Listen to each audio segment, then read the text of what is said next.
Morning, tumpak na tumpak at malinaw na malinaw kagaya ng mga printout mula sa CA Copy Center, Printing Services and General Merchandise located at 101 Quezon Avenue, Lucena City between Gemini Bakery and Greenwich Pizza sa Bayan. 96.7 Destiny Radio.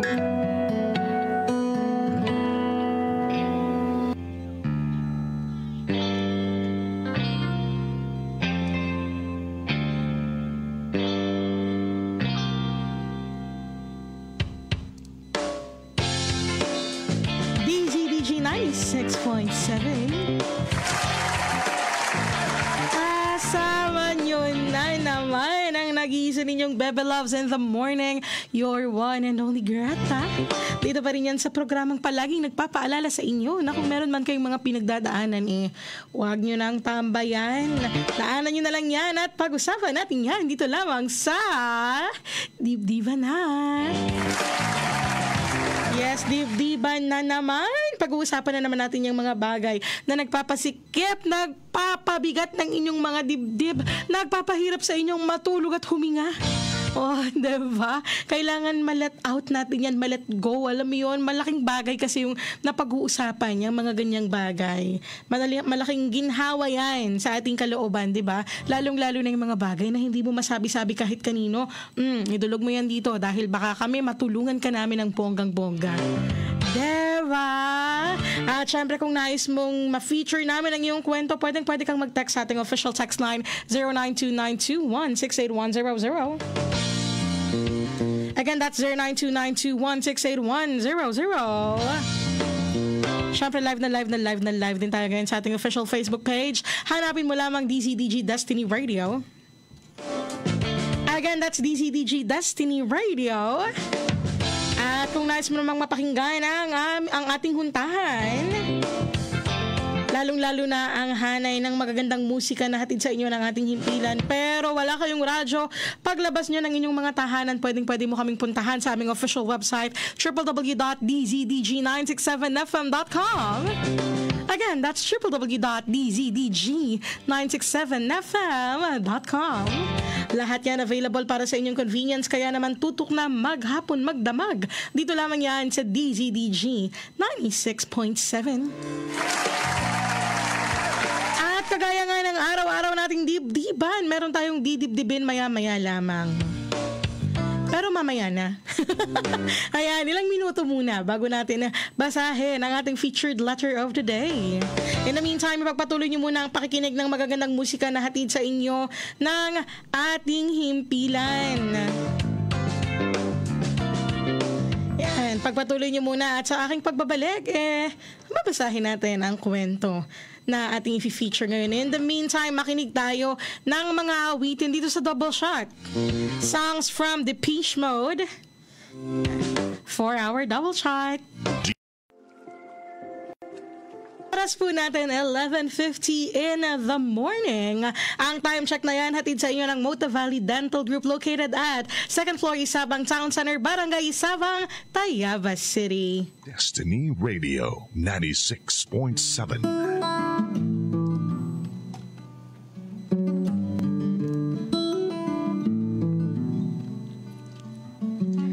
At muli nga po tayo nagbabalik dito lamang sa DZDG 96.7. Siyempre kasama niyo pa rin ang nag-iisa ninyong Bebe Loves in the Morning, your one and only Greta. At kagaya nga ng sabi ko sa inyo kanina, kagaya ng pangako ko, sa ating pagbabalik, babasahin natin ang ating didibdibin sa mga oras na to. Okay, pero bago ang lahat, meron tayong nagpapabate dito. Basahin muna natin. Ang sabi niya, pabati naman po kami dito sa Isabang, Villa Patani, Sherwin, Erwin, Mirna, Sharla, Misha, Nico, Roger, at play naman po ng Lason Mong Halik, si Embong po ito. Salamat po sa iyo. Oh, hello Embong, and hello dyan sa mga pinapabati ni Embong. Again, si Sherwin, Mirna, Sharla, Misha, Nico, Roger. Ayan, sige mamaya pagbibigyan natin yung Lason Mong Halik, hanapin lang natin ha. At saka syempre, basahin muna natin ang ating dinidibdib. Pero kayo ba, bago natin basahin to, have you ever been so comfortable so comfortable with someone na dahil sa sobrang nasanay ka na sa presence niya, hindi mo na kayang alisin sa sistema mo kahit yung mga bagay na nagagawa niyang mga hindi magandang bagay na nagagawa niya sa'yo. May ganun no? Alam mo yung familiarity, being too comfortable with someone. Yan ang pinoproblema o ang dinidibdib ng ating letter sender na si Joanna. Basahin natin ang kanyang kwento.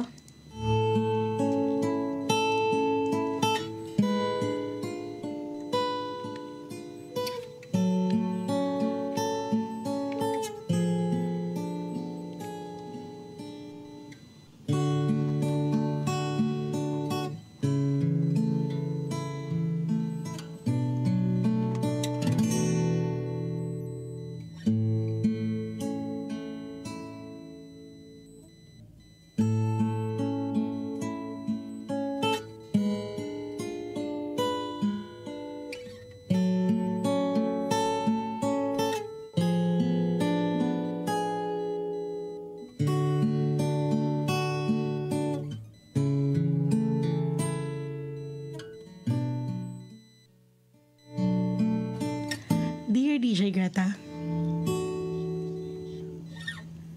ako po si Joanna. Currently, I am in an 8-year relationship with my boyfriend Nathan. Sa 8 years, nagsimula po kaming mag-live-in 3 years ago. Wala pa po kasi kaming balak magpakasal. Sa 3 taon na magka-live-in kami,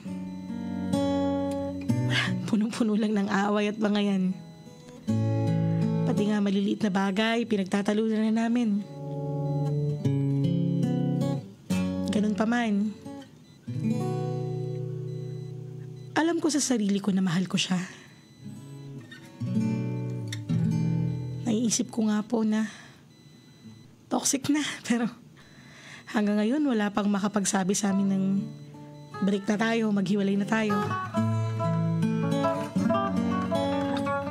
Kaso, parang wala po atang patutunguhan ng relasyon namin kung puro away na lang ang ginagawa namin, DJ. Sabi nila, pagsubok lang daw. May nagsasabi naman sa akin na mahalin ko naman daw ang sarili ko. Help naman, DJ. Pagsubok lang ba to at dapat bang hintayin kung malagpasan namin to o panahon na talaga para maghiwalay kami? Lubos na gumagalang, Joanna.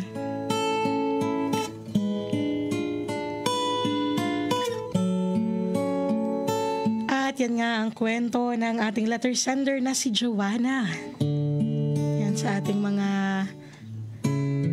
ating mga tagapakinig, yan, sa ating listeners, sa ating mga netizens. Baka po kayo ay merong mga mai-advise kay Joanna o di kaya naman baka kayo mismo dumaan sa ganitong klase ng pagsubok sa buhay. Pwede po kayong mag-text sa ating official text line at 092921681000 o di kaya naman mag-message kayo o mag-send kayo ng message o ng comment sa ating Facebook Live. Hanapin nyo lamang ang DCDJ Destiny Radio at hanapin nyo lamang doon ang live ng ating programang Dibdiba Na.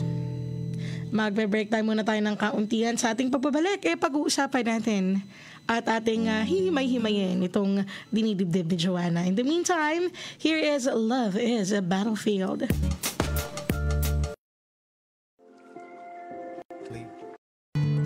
And that was I'd Rather Leave While I'm in Love by Rita Coolidge.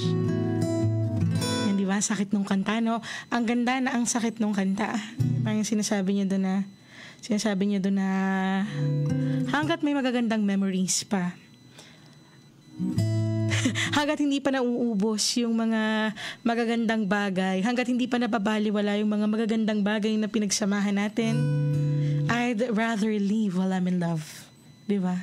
Habang may natitira pa akong pagmamahal sa'yo at sa sarili ko, I'd rather live while I'm in love. of course, yan para sa mga kakabukas lang ng kanilang mga radyo. You're still tuned into DZDJ 96.7 with your one and only Bebe Loves Greta. Dito pa rin yan sa programang Dibdiba na. Yan, kanina nga pinag-usapan natin itong problema o itong dinidibdib ng ating letter sender na si Joanna. Okay, so si Joanna, para sa mga kakabukas lang ng radyo dyan, in an 8-year relationship at ang kanyang dinidibdib ngayon 3 years na daw silang magka-live-in ng kanyang partner na si Nathan, ng kanyang karelasyon na si Nathan, and it's been going on very toxic recently na para bang hindi na daw niya alam kung comfortability na lang ba kaya hindi sila naghihiwalay dahil they're too familiar with each other, o baka kailangan na daw niyang i-let go para sa kanyang sarili because it's getting too toxic. Well, Joanna, kagaya nga ng kanta ni Rita Coolidge, no, na I'd rather leave while I'm in love. Ang tanging masasabi ko lang is that give respect to yourself. Diba? Irespeto mo yung sarili mo. Bigyan mo ng panahon ang sarili mo na mag-grow mag-isa. Usually kasi, kapag ang mga babae nasa isang relasyon na I believe most women here would agree. Diba? Yung iba kasi dyan, kumbaga parang naging out of the things na pinagdaanan nila sa buhay, naging tough na, naging, alam mo yun, ayaw na nilang bumalik sa mga toxic relationships kaya sila mabilis magdesisyon. Pero usually, kapag mga babae talaga, before they say ayaw na nila, before they say tapusin na natin to, before they finally end a relationship, nabigay na nila lahat. Diba? Kayo ba? Ganun ba kayo? Umamin kayo. Wag kayong dyan. Hindi ako lang yung ganun. Tsareng. But that's the truth. That's the truth, really. Diba? Mga babae ganyan yan Parang, I'd give multiple chances. I'd give another chance. Kahit laging ganito yung ginagawa sa akin, kahit ganyan, kahit ganito, kahit emotionally nasasaktan ako, kahit may nasabi siyang hindi maganda, na nakasakit sa akin ng sobra, I'd give a chance. Hinihingi man niya o hindi. Kasi mahal ko yung tao And most of the time, yun nga, because of being too comfortable, masyado tayong nangihinayang dun sa mga magagandang pinagsamahan noon, hindi na natin napapansin na masyado na pala nating naaabuso yung sarili natin. Kabibigay natin ng second chance. Kabibigay natin ng multiple chances dun sa tao na siguro nga, source ng kaligayahan natin. Pero siya din naman na nagbibigay ng sakit sa puso natin. 'Di ba? Usually hindi natin napapansin 'yan. Kasi we're blinded, the things are too clouded, overthrown by the fact that we love the person. Hindi na natin napapansin na, teka sandali, parang hindi ko na pala nabibigyan ng pagmamahal yung sarili ko. Parang lahat pala ibinibigay ko na lang sa kanya. Na kahit nasasaktan ako ng sobra, siya pa rin yung priority ko. Priority ko pa rin na hindi ko siya masaktan. Kasi kapag sinabi ko na maghiwalay na tayo, itigil na natin to, masasaktan ko siya. 'Di ba? But the thing is, parehas naman kayong masasaktan Parehas lang. Parehas lang kayong masasaktan kapag naghiwalay kayo. And hindi nyo na nire-respeto yung mga sarili nyo sa mga oras na to na palagi kayong nag-aaway. Alam niyo yun, yung konting bagay nag-aaway kayo. Hindi nyo ba napapansin na baka hindi kayo compatible sa isa't isa? Kasi, well, it's also true naman na pwede niyong pag-usapan and then compromise. Pero kung hindi na kaya ng, alam mo yun, kung wala talaga sa inyong magbibigay, walang magpaparaya every time na meron kayong mga maliliit na bagay na pinagtatalunan, you'll never get through. Eventually, maghihiwalay din kayo. At sabi nga ni Rita Coolidge, I'd rather live while I'm in love, 'di ba? Habang meron pa akong nararamdamang pagmamahal, habang meron pa akong magagandang memories of us. 'Di ba? Habang ang naaalala ko ay yung magagandang bagay pa. Kasi alam nyo, kasusuklaman nyo ng sobra yung isa't isa kapag pinaabot nyo sa point na said na walang-wala na kayong maibigay na pagmamahal sa isa't isa at puro na lang kayo pag-aaway at pagtatalo. Even the smallest things can hurt both of you. So ako, Joanna, yun ang masasabi ko. Bigyan mo ng respeto yung sarili mo. Mahalin mo pa yung sarili mo. Kung palagay mo, not any of you will compromise, you just get out of the situation. Palayain nyo yung sarili nyo sa isa't isa. Alam mo, meron akong kilala na ganyan yung story. Parang ganyan din. Yung they were so in love. At first, they were so in love. They were in cloud 9, ganyan. And then eventually, they lived together. Tapos doon nila nakilala yung isa't isa. Nalaman nila, doon nila na-realize na hindi natin mahal yung isa't isa. Infatuated lang tayo with the good qualities of each other. Eh nung nakita na nila yung bad sides. Diba, lagi ko sa inyong sinasabi, ang isang tao dumadating yan in a package. You don't know what's inside, really. Diba? Ang makikita mo dyan yung pinakang outer lang o kung ano lang yung mga bagay na gusto nilang ipakita sa inyo. But there are other sides na makikilala mo lang talaga kapag mas nakasama mo na siya ng matagal, kapag nasa isang bubong na kayo. And yun, ganun yung nangyari sa kanila. Na-realize nila na, ay, hindi, sandali, parang hindi ito yung tao na para sa akin. Pero they held on, thinking na siguro they can compromise, siguro kaya pa nilang ayusin, siguro kaya nilang ilaban. But then, eventually naghiwalay din kasi hindi talaga sila comfortable with each other eh. Alam mo yun, maliliit na bagay, of course kinikilig sila, mga tipong going out on a date, bringing flowers and such. Pero yung ibang bagay na hindi talaga nila mapagkasunduan, doon sila nasisira. Ang sabi nga, true love does not always bring you butterflies in your stomach. It doesn't always make your heart flutter. Rather, true love will make you feel safe. Diba? All the time. It will make you feel secure. It will make you feel comfortable. It will make you feel and be yourself. It will make you feel seen, heard, felt.